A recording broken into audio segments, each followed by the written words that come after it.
There was a driver. In the vehicle was my ex-husband, myself, and my 3 daughters. And as we overtook, the driver, which we found out later, looked up and saw a chevron, and he swerved to avoid the bridge, and he T-boned us. And in that moment, our back tire of the bakkie, the back right tire of the bakkie, burst. The vehicle flipped twice. It only landed on my side and my daughter's side, Isabella's. And on the second flip, from what I've been told, Bella flew 40 meters from the vehicle. She burst a lung on impact. She broke her femur. By the time we got to a clinic, she had 14% oxygen in her. My middle daughter, she had BMX marks on her body. She fractured her jaw and her knee. And my youngest at that stage was 5. Nothing happened to her. So I'm very grateful for that. My ex-husband has bruises and injuries from the airbag, but no permanent damage. And from the impact of the car, I have no recollection of what happened. Was told later on that I'd fractured and dislocated my spinal. Due to that, it's left me paralyzed from the waist down.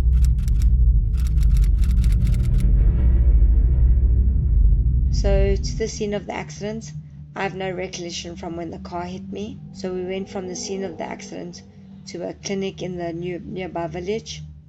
We were there for some time. Then we went from the clinic back to Gaborone, which was a good 180 kilometers, to a government hospital. I was then taken to a life hospital in Gaborone, private life hospital, and only to have the best neurosurgeon. And that was the reason I was moved there. Bella's journey for the first 3 weeks was very rocky, losing a lot of, putting her in and out of theatre to operate. They couldn't do it because the pressure went up and down.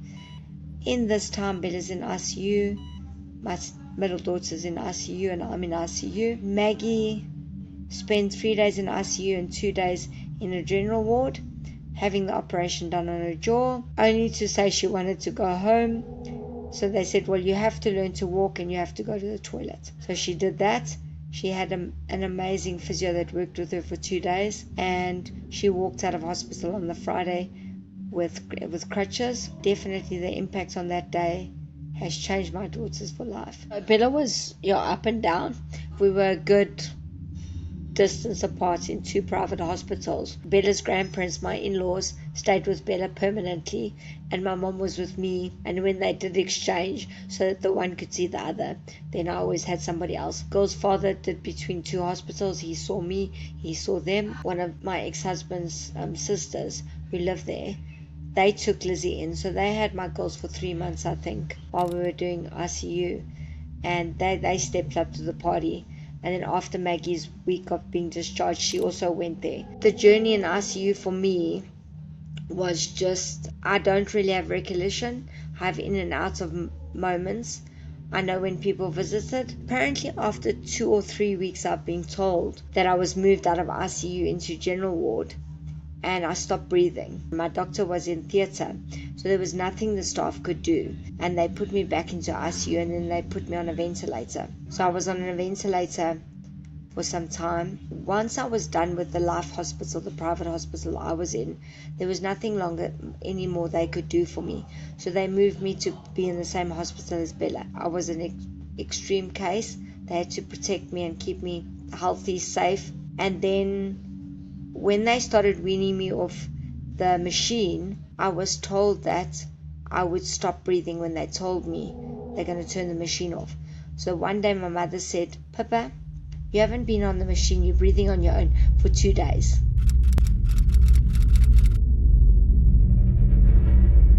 My story is just purely a miracle. I believe God was there all along, protecting us, keeping us alive. Nobody died. I then found out, I think I was there for 2.5 months, so maybe after 2 months I found out my daughter was in a coma for a few days. She's stable. She's non-responsive. There was a lot of prayer that went into our accident, a lot of prayer that went into Isabella. Then after 2.5 months of ICU, they relocated Isabella to Kensington Life, and we were there for 3 months. So just before I left, the doctor informed me that I'm paralyzed. I don't think it sunk in, and I think it took a long time to become a reality that the wheels are my new legs. Being told at 36 you're paralyzed and you can't use your legs. I think that's a blow to people all over the world. I think there's a lot of, and everybody has their own trauma. I learned a lot. I think if I could go back in time, now that it's 7 years later, I would have utilized the facility a lot more than what I did. So my accident was in the May. By the August, I was in the rehab place, and something phenomenal happened. Being paralyzed, I could move my left 3 toes. So not my big toe, not my baby toe, the 3 toes in the middle. So I could move my toes. And that to me was just hope. A slight glimpse of hope, but it was enough for me to hold on. I saw my girls not as often as what I did when I was in Botswana. It was very challenging for them. My youngest was challenging because she would come and see me, and I'm not her mom. Then after that, in the November, after being in the rehab for 3 months, we went home. Bella went home 2 weeks before me, and it became real because that was my life. We were in a different home. It was so real, and how you handle things is different. Driving in a car for me took a long time to relax. If I could not get in a car, it was better for me. I would find an alternative. People were welcome to visit me. If I had to go somewhere, it took a lot of mental prepping, that you're going to be okay, checking that the seatbelt's on, everybody's safe in the car. After being home for 2 weeks, I asked my then husband to please move out of the house. We were not getting along. It was very difficult. I don't blame him for the accident. We had a drunk driver. The police contacted my ex-husband, and he just said to them, I'm not happy with the statement. I would like the statement to be redone. They met at the scene of the accident, and the guy admitted to picking up his phone and looking at it. Seatbelts are not an accessory, and please don't be on your cell phone when you're driving. Just don't.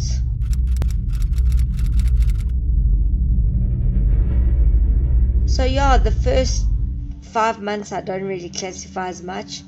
I spent another year in Botswana, only to discover there's very limited rehabilitation for my daughter and myself. So I went to my 2 youngest and I said, okay, mommy needs to go to South Africa, back to rehab. They both turned around and said, we want to go with you.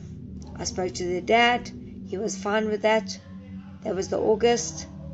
We started getting the ball rolling to relocate, find a house this side, and we moved. I lived in the house for 4 years, and I've just moved 2 years ago to a new house. The amount of people that surrounded us with support, my faith is what I stood on, my Christianity is what I had. I would not take that away from me. I would not be the Pippa I am today if it wasn't for that, being able to lean on God when I needed Him. It's not about me. It's not about my story. It's about letting people know there's hope.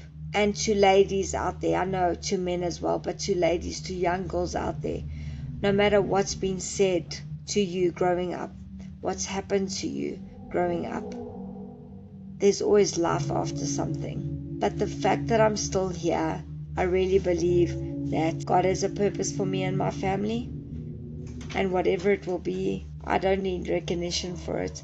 I don't need any gratitude or anything for it. I just want people to know that stay the course, keep doing what you're doing. I'm starting to get a little bit of mobility. If I'm standing with support, I can unlock and lock my knees. I can move my legs with support from a physio.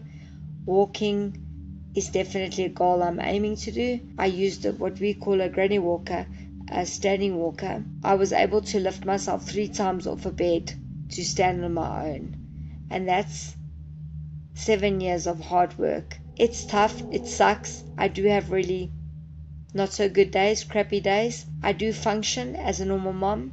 The only thing is I'm assisted. I'm learning to do stuff on my own. I can dress my upper body now. I can brush my teeth. I'm blessed with a full physio setup, and I go to physio once a week for an hour. They draw me hard, but it's worth it. My youngest has a function at school on Friday night. I will be attending that. That just shows me that God is there. God didn't want us to be alone. I'm committed to a church. If there's a meeting, I'm there. I host a Bible study at my house, which is convenient for me. I don't lead it. Life goes on. There's hope after trauma. There's hope after a stroke. There's life after an injury. Please don't feel sorry for me. I'm blessed. As much as I might need a wheelchair as my go-to legs, I'm blessed by my family, my friends. So from the accident to now, in 2021, I decided to study life coaching through consciousness coaching with Mark Steinberg. I passed my written exam, so that was a great thing. I got that mark yesterday, so keep me in prayer, because my nerves do just, when someone's watching you, it seems a bit more nerve-wracking than just doing it on your own. I wanted to show myself that I was able to do it on my own, pay for me on my own, do the course on my own. And if you need support, ask for support. You're not weak by asking. I've learned to be humble. I've learned to suck up my pride and just ask for help. But the most important thing, if I can get out of this, is just keep going forward. Don't give up. There's something inside of you. You were born with a talent. You were born with a gift. And somebody else needs to hear your story. A person asked me a year after my accident, they said, Pippa, how do you feel about not being able to walk again? And I said, I look at it as if I had 36 good years. I was active. I got to be married. I had 3 beautiful girls. I was actively involved in the community. I worked in our company. But the last 7 years haven't been bad. I met somebody and never thought that would be possible. I went to my first concert on Sunday night. I'm still a bit nervous going to places I'm not familiar with, which is a given, and people have got a lot of grace for me. But I also know I can't stay cooped up in my house for the rest of my life and not live.